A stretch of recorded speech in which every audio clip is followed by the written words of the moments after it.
What's going on, guys? It's Rob from Heroes Avenue. Happy Sunday. As you guys all know, on Sundays we read the comments here on this channel, and for this video we are of course going to continue our discussion of Joker. Now I gotta say, there's gonna be a lot of spoilers in this video, so if you haven't yet seen it, definitely go ahead and check out that masterpiece of a film. I absolutely love it. I cannot wait to watch it a second time. But with that being said, again, spoilers, let's get right into the conversation. And I'm going to be spending a lot of time on this very first question because this is something that we definitely have to talk about. So this comes from JN. He says, make a video about the theories of the ending. And it's less of a question, more of asking us to make a video about it. So we are going to go ahead and do that. And boy, does this movie leave us with some questions and theories. So let me first start this off by reading you a quote from Joaquin Phoenix that he said to the LA Times. He says, "This movie requires a certain amount of participation from the audience. It's up to you how you want to interpret it and experience it. It's less you being kind of presented with the facts than you being presented with these possibilities." And I love this quote. It actually fits very in line with the Joker we all know and love from the comics. He has that famous line about having, if he had a past, he would prefer it be multiple choice, and it kind of fits in line with the Joker mythology.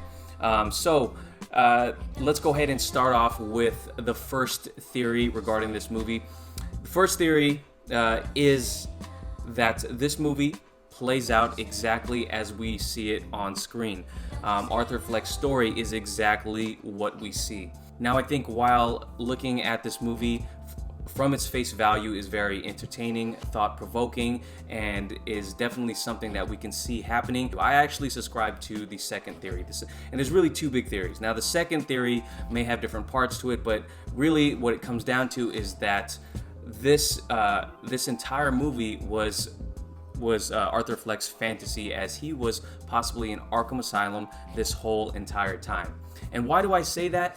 I obviously say this because Joker, or Arthur Fleck, is an unreliable narrator, and you'll hear him be described as such by many people. This is something that has happened in other movies as well, but he is an unreliable narrator, and you can see it from the first time, and there's multiple times in the movie where he imagines or fantasizes himself in almost a different reality. The first time we see it, I believe, is when he imagines himself in Murray Franklin's show when he's sitting on the couch next to his mother.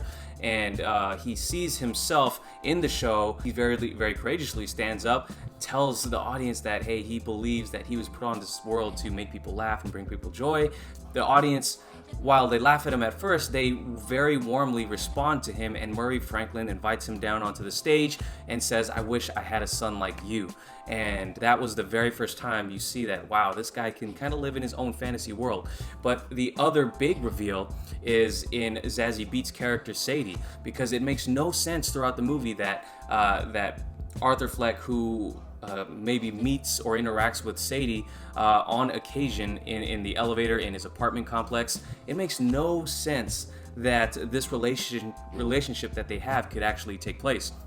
So he sees her on an elevator, tells her a joke, and then he begins to stalk her. That part might have actually been true, but then he begins to imagine, especially after he commits his first 3 murders on the subway, he goes straight to Sadie, and he just opens the door and he makes out with her. They go into the apartment, and it's assumed by the audience that they have a sexual relationship together. And while you're watching the movie, it kind of makes no sense, but the movie moves on. You continue to absorb what is being displayed on screen, and then he invites Sadie over to a comedy show. Now, I may be having this a little bit out of order, but Sadie is also at the comedy show. While they're at the comedy show, you see Arthur Fleck struggling to tell his jokes, and this was an absolutely beautiful scene, or brilliant scene, I should say. And then when he finally gets his bearings about him, you see that I believe it's a Nat King Cole song being sung by someone else, I think, that Smile song, and then you start to see this very dreamlike sequence in which Sadie begins to laugh at his jokes. And when I was watching this in theaters, I was like, what is going on? Is he actually doing it? Is he making this crowd respond to him? And is Sadie genuinely enjoying his show. And obviously I was very skeptical of this, but when you don't hear his jokes and you hear the song play over the jokes that he's saying, you kind of feel like there's something weird going on here. And then obviously you think the relationship continues at the hospital, but fast forward to the ending. When Joker goes into Sadie's apartment, she obviously does not know who he is, and then you realize, wow, we've been thrown for a loop.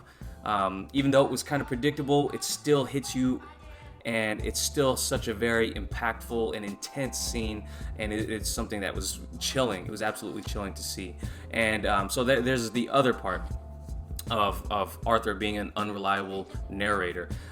So the second theory says that he was in Arkham Asylum the whole time. Obviously, after the Murray Franklin show happens, he kills Murray Franklin on TV and chastises society on live television before being cut off. He is being driven. To the penitentiary, and he's hit by one of his followers or fans, and he proceeds to do his dance on top of the cop car and has his first genuine laugh, as Joaquin Phoenix likes to say. That was the only true genuine laugh at the end of the movie when he's in the asylum. And then there's kind of a second part to this where the movie actually happened. Potentially, there's like a 2A theory is that most of the movie actually happened, only that the ending in which he was dancing on top of the cop car was a part that he dreamed up. That is kind of a 2A that you could think about it as well. After he kills Murray Franklin, he gets arrested, but he dreams the sequence in which he gets hit by the car and gets the adoration from the crowd, and that he's always wanted, the attention he's always wanted, and the love he's always wanted. He finally gets that at the end. There's a theory, and I could totally see how you think that that part was the only part that was dreamt up.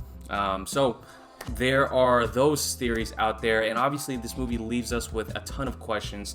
I guess one of the biggest questions has to do with Thomas Wayne, and Thomas Wayne being the illegitimate, Arthur Fleck being the illegitimate son of Thomas Wayne. And I think fans would never let it down if Todd Phillips made it so that it was concrete. So I'm kind of glad it was almost left really ambiguous, because you get the scene in which we find out Arthur's mom is mentally ill as well, and it's so heartbreaking. And then after he proceeds to murder his mother, you see before he goes on to the Murray Franklin show, he has that photograph of his mother, and it's signed at the back TW, and obviously that leaves you to question, was his mom actually telling the truth in some regards? And I think it's more to throw us a loop and get you to think about and throw you a loop and kind of make you question Arthur himself again. So I'm not going to really look too much into that. I think you can look at it in any way you want, really, and not be wrong. So with that being one of the biggest unanswered questions, I'm sure there are more. So if you have any unanswered questions about the movie, definitely drop them down in the comments below. If you have another theory about the movie and the potential ending, or have some thoughts about it, definitely drop it down in the comments below, because this is a movie that we're probably going to be talking about long after this release, because it was such a great movie, at least in my opinion. So definitely drop down some comments on what you think about the movie down below, and the theories and unanswered questions, because there's definitely a lot that I probably didn't even cover. And yeah, that took a lot of time covering all of that. Let's go ahead and run through some of these other comments. Sorry if I can't get to all of them, guys.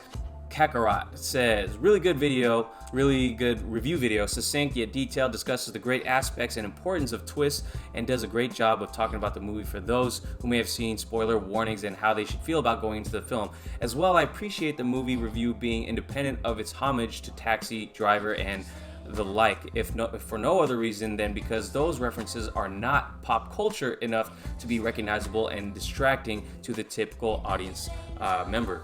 Very, very good point there at the end, and thank you for the praise about the review. Yes, very good point at the end, in terms of the homage to Taxi Driver, King of Comedy, and that was some people that I've seen. That was some of their problems about this movie, how similar in the way the movie progresses and the plot, the beats of the whole plot in general. Some people found a problem with the fact that it was so similar to the plot beats of previous Scorsese movies. Now, it's not something I found troubling at all. Like you say right here, it's not pop culture enough at this point in time that it would be distracting to people, because I think, I've talked to many people about this already. Maybe 1 out of the 10 people I've talked to about this movie have actually seen Taxi Driver, and I'm going to see it with 12 or 15 coworkers on Tuesday because I bought the tickets for everybody. And I asked all of them, none of them have seen Taxi Driver. So it's not like this is going to be recognizable to them. And it's crazy that none of them have seen it. It's such a historic and, not historic, that's not the word to say.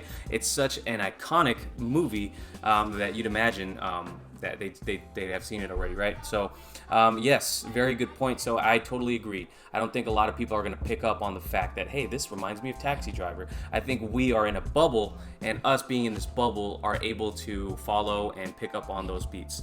Thanks for the comment, man. Batman fan says the ending was the best when the mob guys remove him out of the police vehicle, which he was hit during the accident, and the mob guys lift him up, and the Joker Society tells him to get up, and lastly he puts the blood marked smile on his face. I absolutely loved this scene. It was really quite incredible, and it's the scene where he finally gets the recognition from society, from the society that has pushed him over the edge and forgotten about him. It's the scene where he finally gets that attention that he's desired so much throughout the movie. And yes, I think this could, again, I talked about it earlier, this could have been one of those dreamlike sequences in which, wait, did it really actually happen? Because you get a hard cut to him in Arkham Asylum right after that scene. But I absolutely loved it, and I thought it was chilling to see him put the blood mark smile on his face. And obviously this is where the big homage to the Batman lore comes into play, because this is where we see a potential Joe Chill type character shoot and kill Thomas Wayne in the Crime Alley. So yes, I loved this. The last 15 minutes of the movie were freaking incredible.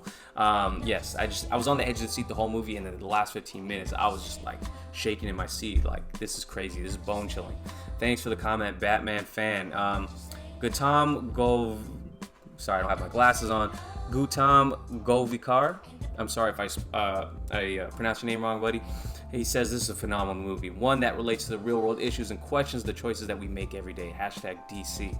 And yes, you're absolutely right about that. Phenomenal movie, and really tackles in on these real world issues that, yes, man, I was driving through San Francisco yesterday from the Bay Area. I was driving through San Francisco out late at night, and you see the homelessness situation in San Francisco, and it's worse in a lot of other places, but you just see the homelessness, and those people that are mentally ill, that are homeless, that are just walking the street. They're forgotten about by society, it feels like, at least. And this is becoming a bigger and bigger problem as the problems in this country, at least the country I'm living in, continue to grow. And I'm just hoping that, as a society, we can find ways to help these people. Let's see, Modern Nation says, just saw this movie, and I must say it's definitely in my top 5 favorite movies of all time. The cast and performance was near perfect. Loved it. It's hard for me to, I can't disagree with you at all. And after repeat viewings of this movie, I'll have to evaluate where it ranks among my favorite movies. But I gotta say, this movie, I absolutely loved it. And like you said, the cast, absolutely perfect. Joaquin Phoenix carries the movie, but the cast just they complement him so well in this movie. So yes, I absolutely loved it. I think that's all that we have time for today, guys. Thank you guys for watching. If you did enjoy the video, please hit the like button, please subscribe to the channel, and hit the notification bell. It really helps. Stay tuned for more on the Joker later this week. Hit the subscribe button, guys. Catch you guys later. Peace.